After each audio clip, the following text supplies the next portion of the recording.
بسملا و محمدلا و مسلیا و مسلما وَلَقَدْ آتَيْنَا مُوسَى الْكِتَابَ فَلَا تَكُنْ فِي مِرْيَةٍ مِّن لِقَائِهِ وَجَعَلْنَاهُ هُدًى لِبَنِي إِسْرَائِيلَ۔ صدق اللہ العظیم۔ میرے دوستو، آج ہماری گفتگو کا عنوان ہے حیات انبیاء۔ علماء دیوبند کا عقیدہ ہے کہ انبیاء علیہ السلام اپنی قبور میں جسد انصری کے ساتھ یعنی دنیا والے جسم کے ساتھ عالم برزخ میں زندہ ہیں، اور ان کو ان کی قبر کے اندر رزق دیا جاتا ہے۔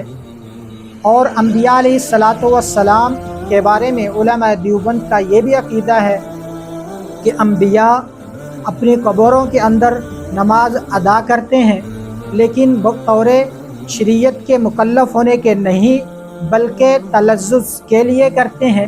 اس کے اوپر ہم دلائل قرآن سے بھی دیں گے، احادیث سے بھی دیں گے، اجماع امت کو بھی پیش کریں گے۔ آئے ہم پہلے قرآن کو دیکھتے ہیں۔ اللہ نے اپنے پیغمبر پر نازل ہونے والے قرآن میں فرمایا وَلَقَدْ آتَيْنَا مُوسَى الْكِتَابَ فَلَا تَكُنْ فِي مِرْيَةٍ مِّن لِقَائِهِ۔ اے پیغمبر، ہم نے موسیٰ کو کتاب دی ہے، آپ موسیٰ کی ملاقات کے بارے میں شک نہ کیجیے۔ تفسیر ہم وہ لیں گے جو ہمارے اکابرین نے کی ہے۔ علامہ شوکانی رحمۃ اللہ علیہ نے فتح القدیر کے اندر فرمایا، تمام مفسرین کی تفسیر کو نقل کرتے ہوئے فرماتے ہیں کہ اللہ تبارک و تعالیٰ نے اپنے پیغمبر محمد الرسول اللہ صلی اللہ علیہ وسلم سے وعدہ کیا ہے کہ آپ کی ملاقات موسیٰ علیہ السلام سے ہوگی آپ کی وفات سے پہلے۔ علامہ شوکانی رحمۃ اللہ علیہ آگے فرماتے ہیں، اللہ تبارک و تعالیٰ نے موسیٰ علیہ السلام سے ملاقات کروائی ہے۔ اللہ نے اپنے پیغمبر کی ملاقات موسیٰ سے کروائی ہے، بیت المقدس کے اندر کروائی ہے، معراج کی رات کروائی ہے، بیت المقدس کے اندر کروائی اور آسمانوں کے اوپر کروائی ہے۔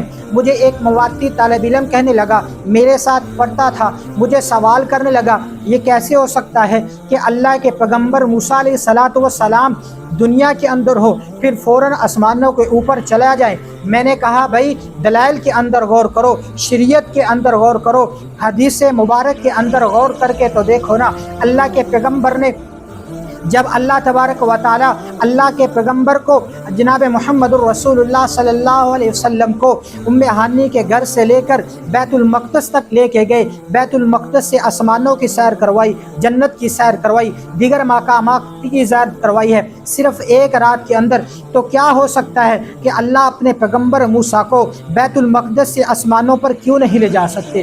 میں نے کہا جو یہاں پر تمہارا جواب ہے وہی علماء دیوبند کے روحانی بیٹے کا جواب ہوگا، وہ فبہت الذی کفر ہو گیا، خاموش ہو گیا۔ تو میں عرض کر رہا تھا کہ انبیاء علیہ السلام اپنی قبروں کے اندر زندہ ہے۔ دلیل یہ قرآن پاک کی آیت ہے وَلَقَدْ آتَيْنَا مُوسَى الْكِتَابَ فَلَا تَكُنْ فِي مِرْيَةٍ مِّن لِقَائِهِ کہ موسیٰ علیہ السلام کے بارے میں، اے پیغمبر ملاقات کے بارے میں شک نہ کیجیے۔ اس کے اوپر ہم دلائل بھی دیتے ہیں، دلائل احادیث سے بھی دیتے ہیں، اور احادیث کی روح سے دیکھتے ہیں کہ دلیل ہمیں حدیث کیا دیتی ہے۔ حدیث کا سفر کیا، حدیث ہمیں ملی، حدیث کے اندر ہے اللہ کے پیغمبر نے فرمایا مررت علی موسیٰ لیلۃ اسری بی، میں موسیٰ علیہ السلام کی قبر کے پاس سے گزرا، عند کتیب الاحمر جو سرخ قلعے کے پاس ہے، میں نے دیکھا وہو قائم یصلی فی قبرہ، اور موسیٰ علیہ السلام اپنی قبر کے اندر کھڑے ہو کر نماز پڑھ رہے ہیں۔ اس کی تعبیر دوسری احادیث سے بھی ہوتی ہے جو مسند ابی یعلا کے اندر موجود ہے۔ سیدنا انس رضی اللہ تعالیٰ عنہ فرماتے ہیں الانبیاء احیاء فی قبورہم یصلون، اللہ کے پیغمبر نے فرمایا کہ انبیاء اپنی قبروں کے اندر زندہ ہیں اور نماز پڑھتے ہیں۔ معلوم ہوا کہ نبی علیہ السلام اپنی قبر کے اندر زندہ ہیں، عبادت کرتے ہیں، نماز پڑھتے ہیں، بطور شریعت کے مکلف ہونے کے نہیں بلکہ اپنے قلب